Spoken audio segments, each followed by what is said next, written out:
जय हिंद दोस्तों। आज के इस वीडियो में हम बात करेंगे बट्टा के नेक्स्ट टाइप के क्वेश्चन के बारे में। पिछले वीडियो में मैंने बट्टा के जो वीडियो बनाया था उसमें मैंने ये बताया था कि बट्टा प्रतिशत कैसे निकालते हैं, समतुल्य बट्टा कैसे निकालते हैं, साथ ही साथ कुछ क्वेश्चन का टाइप भी बताया था जिसमें ये आपको बताए थे कि अगर अंकित मूल्य दिया हो तो विक्रय मूल्य किस तरह से निकालेंगे।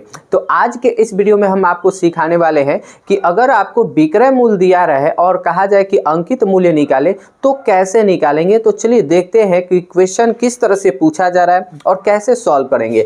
तो पहला हमारा क्वेश्चन है कि किसी वस्तु का जो विक्रय मूल्य है वह आपका 720 रुपया है और बट्टा की जो दर है, ये बट्टा नहीं है बल्कि उसका दर है, बट्टा प्रतिशत बोल सकते हैं, ये 10% है। तो हमें बताना है अंकित मूल्य कितना होगा। अब ध्यान से सुनिएगा, हम करेंगे क्या। तो इस अंकित मूल्य को हम x मान लेंगे, अंकित मूल्य को x मान लेंगे। अगर आपको अंकित मूल्य के बारे में पूरा डिटेल में समझना है या बट्टा के बारे में तो पिछला वीडियो मेरा जाकर देख सकते हैं, ठीक है।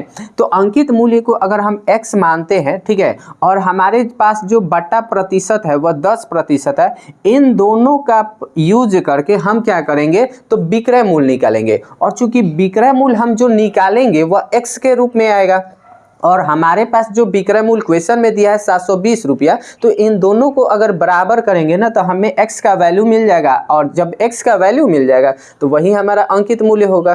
तो अब सवाल उठता है कि हम विक्रय मूल्य निकालेंगे तो निकाले कैसे। तो देखिए, विक्रय मूल्य निकालने के लिए आपको तरीका होता है कि हम अंकित मूल्य में से घटाते हैं। क्या घटाते हैं भाई? बट्टा घटाते हैं। तो बट्टा अगर घटाइएगा ना तो आपको मिल जाता है विक्रय मूल्य। अब बट्टा बोले हैं, बट्टा प्रतिशत नहीं बोले हैं, ठीक है। तो अब बट्टा कैसे निकाला जाता है तो देखिए, जो भी अंकित मूल्य होता है, अंकित मूल्य उसका बट्टा का प्रतिशत कितना है? 10%। तो इसका 10% निकालेंगे तो x का 10%, तो प्रतिशत हटता है तो बट्टा के नीचे क्या आ जाएगा? 100 आ जाएगा। तो ये आपका निकल जाता है, बट्टा निकल गया, ठीक है।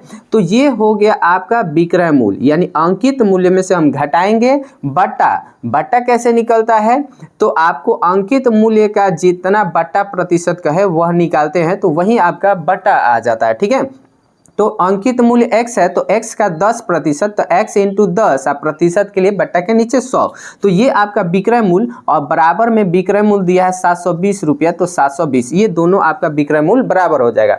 अब यहाँ से अगर आप सॉल्व करिएगा तो 100 से x में गुना करेंगे तो 100x माइनस का 10x ये हो जाएगा और बट्टा के नीचे जो 100 है इसको अगर हम इधर भेज दें तो ये आपका क्या आ जाएगा? गुना में आ जाएगा। 720 के गुना में आ जाएगा 100। यहाँ से घटाएंगे तो ये कितना घट के आएगा? 90x बराबर 720 इंटू में 100 हो जाएगा, ठीक है। अब देखिए तो क्या ये 0 से 0 कट जाएगा? 0 से 0 कट गया। 9 से ये 72 जो है, 9 8 है 72, 0 बार में कट जाएगा और ये आपका 10 है। तो x का वैल्यू क्या आ गया? तो 880 से 10 में गुना करेंगे तो कितना हो जाएगा? 800। तो हमारा जो अंकित मूल्य होगा वह कितना हो जाएगा? तो 800 हो गया। तो ये निकालने का तरीका है कि अगर विक्रय मूल्य दिया हो तो अंकित मूल्य किस तरह से निकालेंगे। ये थोड़ा सा मैंने आपको पूरा कंसेप्ट में समझाया, ठीक है। इसको थोड़ा सा ट्रिक के द्वारा शॉर्टकट में भी हम आसानी से सॉल्व कर सकते हैं। कैसे सॉल्व करेंगे तो चलिए एक क्वेश्चन और लेते हैं ताकि आप अच्छा तरह से समझ सकें। तो आइए अब हम लोग देखते हैं सेकेंड क्वेश्चन क्या है। तो सेकेंड क्वेश्चन भी वही टाइप का क्वेश्चन लिए हैं और आपको समझाने के लिए ताकि आप अच्छा तरह से समझ सकें। और इसमें मैं आपको एक अन्य मेथड भी बताऊंगा। अन्य क्या मेथड है, बस उसी को हम लोग सिंप्लीफाई करके जल्दी किस तरह से निकालेंगे ये आपको बताएंगे। तो देखिए, यहाँ पे हमने क्वेश्चन लिया है इस बार कि किसी वस्तु का विक्रय मूल्य जो है 270 रुपये है और इस बार भी बट्टा प्रतिशत जो है 10% है। यहाँ पे प्रतिशत का साइन छूटा हुआ है, 10% है। तो हमें बताना है कि अंकित मूल्य उस वस्तु का कितना है। तो हम क्या करेंगे, एक बार पहले कंसेप्ट ही समझ लेते हैं। अंकित मूल्य को हम लोग x मानते हैं। इसके बाद जो अंकित मूल्य x है और जो बट्टा प्रतिशत दिया है 10%, इन दोनों से हम निकालते हैं विक्रय मूल्य और उस विक्रय मूल्य को इस दिए गए विक्रय मूल्य के बराबर लिखेंगे तो हमें x का वैल्यू मिल जाएगा, यानी अंकित मूल्य भी निकल जाएगा। अब सवाल उठता है कि आपको पता है कि विक्रय मूल्य निकलता कैसे है। तो विक्रय मूल्य निकालने के लिए अंकित मूल्य हमारा x है तो इसमें से घटाना पड़ेगा। क्या घटाना पड़ेगा? तो बट्टा। अब बट्टा कैसे निकलता है? तो चूंकि हमें दिया है बट्टा का प्रतिशत दिया है, तो अंकित मूल्य जितना भी होता है, तो अंकित मूल्य x है, तो इसका जो भी बटा प्रतिशत दिया है उसका वैल्यू निकालेंगे। तो x का 10% बटा, यानी 10% के लिए बटा के नीचे 100 आएगा, तो ये हो गया बटा, और ये है अंकित मूल्य, इसमें से घटा दिए तो ये विक्रय मूल्य हो गया। तो ये विक्रय मूल्य दिए गए विक्रय मूल्य 270 के क्या हो जाएगा, बराबर हो जाएगा। तो यहाँ से x का वैल्यू मिल जाएगा।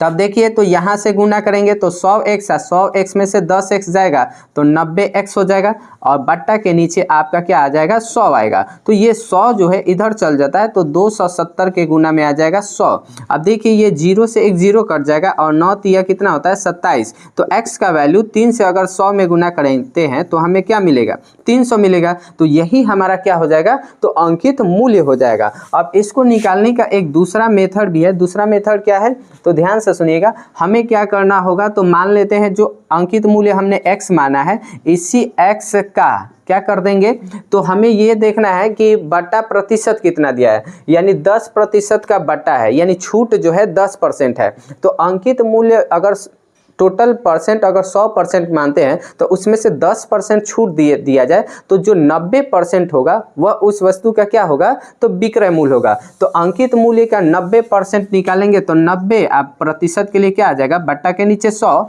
और ये हो गया आपका विक्रय मूल्य, और विक्रय मूल्य बराबर 270, ये बराबर हो गया। अब यहाँ से सॉल्व कर लीजिए, तो ये 0 से 0 कट जाएगा, 9 से 27 जो है 3 बार में कट जाएगा, तो x बराबर कितना होगा, तो 100 बट्टा में हेने जाएगा गुना में, तो गुना हो जाएगा, तो x का वैल्यू कितना आ जाएगा, तो 300 हमारा क्या हो जाएगा, तो उस वस्तु का अंकित मूल्य हो जाएगा। बस इसी को थोड़ा सा मैंने छोटा करके आपको बताया है कि इस तरह से घटाओ अगर नहीं लिखना चाहते तो डायरेक्ट हम विक्रय मूल्य निकाल सकते हैं।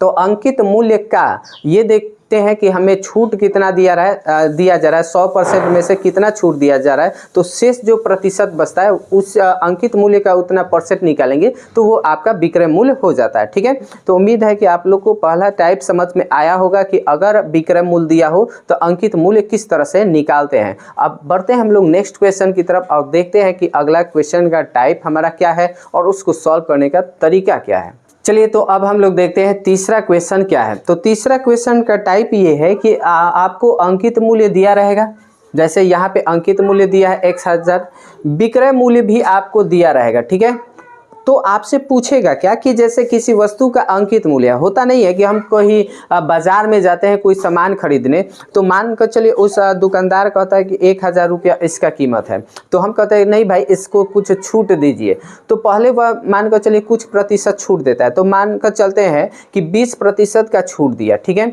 अब उतना पे भी अगर आप संतुष्ट नहीं होते हैं तो कहते हैं भाई कि और थोड़ा सा छूट दो, तो फिर आपका वह कुछ प्रतिशत छूट देता है, तो आप उसे मान कर चलिए 2 बार छूट देता है, तो फाइनली आप खरीद लेते हैं, मान कर चलिए वह 720 रुपये में खरीदते हैं। तो आपसे अगर सवाल पूछा जाए कि उस वस्तु का कीमत 1000 रुपया था जिस पे पहले का छूट 20% का दिया जाता है, दूसरा छूट आप ये बताएं कि दूसरा छूट कितना दिया जाता है कि आपने उसे 720 रुपये में खरीदते हैं। तो यही सवाल है कि एक पुस्तक का जो अंकित मूल्य है वह 1000 रुपया है, इस पर 2 क्रमागत छूट देने के बाद 720 रुपया में बेचा जाता है, यानी ये आपका विक्रय मूल्य हो गया। तो यदि पहला जो बट्टा है वह 20% है तो हमें ये बताना है कि दूसरा बट्टा क्या होगा, यानी दूसरी बार जो छूट दिया जा रहा है वह कितना का दिया जा रहा है, हमें प्रतिशत में बताना है। ठीक है, तो कैसे बताएंगे, तो चलिए हम लोग क्वेश्चन को देखते हैं। देखिए, यहाँ पे आपको जो सेकंड मेथड बताया ना उसी कंसेप्ट से निकालेंगे, क्योंकि यहाँ पे विक्रय मूल्य दिया है ना 720 रुपया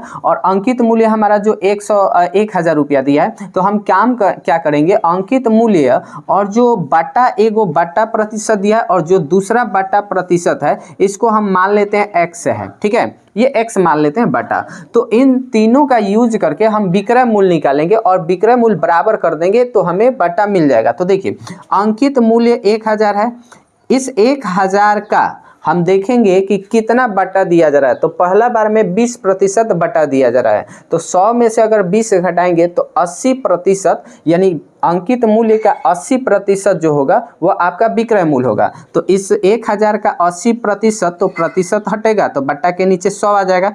फिर आपको कुछ छूट दिया जा रहा है, फिर सेकेंड टाइप में तो मान कर चलते हैं x% छूट दिया जा रहा है। तो आपको क्या करना होगा, तो x को 100 में से घटाएंगे। जैसे यहाँ पे 20% का छूट था तो 100 में से 20 घटाए 80 अब बट्टा 100 किए। वैसे ही जो दूसरा बट्टा है वह आपने x माना है, ठीक है, तो x माना है तो आपको करना क्या होगा, तो 100 में से x को घटाएंगे और प्रतिशत के लिए बट्टा के नीचे 100 करेंगे। तो ये आपका पूरा निकल कर आ गया विक्रय मूल्य, और चूंकि विक्रय मूल्य हमें दिया है 720 रुपया तो ये इसके बराबर हो जाएगा। अब यहाँ से अगर हम सॉल्व करते हैं तो देखिए, तो है 3 गो जीरो, 1 गो जीरो, 4 गो जीरो हो जाएगा, और नीचे भी आपका 4 गो जीरो है तो ये आपका कट गया। तो ऊपर अब आपका बचा क्या, तो 8 बच गया, और गुना में यहाँ पे गुना का साइन है, गुना में आपका 100 माइनस x बच गया, अब बराबर में 720। अगर आप 8 से गुना करते हैं 100 में तो 800, अब माइनस x में करेंगे तो 8x, अब बराबर में 720। अब 8x को इधर कर लेते हैं और 720 को इधर कर लेते हैं, तो आपका प्लस 8x बराबर 800 माइनस 720 हो जाएगा। अगर आप घटाते हैं 800 में से 720 घटाइएगा तो घट कर कितना आएगा, 80 घट कर आएगा, और 80 को 8 से काटेंगे तो ये 10 बार में कट जाएगा, यानी x का वैल्यू 10% निकल कर आ रहा है। यानी जो दूसरा छूट दिया जा रहा है वह कितने का दिया जा रहा है, तो 10% का दूसरा छूट दिया जा रहा है, ठीक है। तो इस तरह से हम लोग ऐसे क्वेश्चन को सॉल्व करते हैं। उम्मीद है कि आप लोग को समझ में आया होगा। तो वीडियो चूंकि बहुत ज़्यादा लंबा हो रहा है तो इस वीडियो को यहीं पे रोकते हैं और मिलेंगे आपसे नेक्स्ट वीडियो में इसी तरह के बट्टा से रिलेटेड नए क्वेश्चन के साथ। तब तक लीजिए।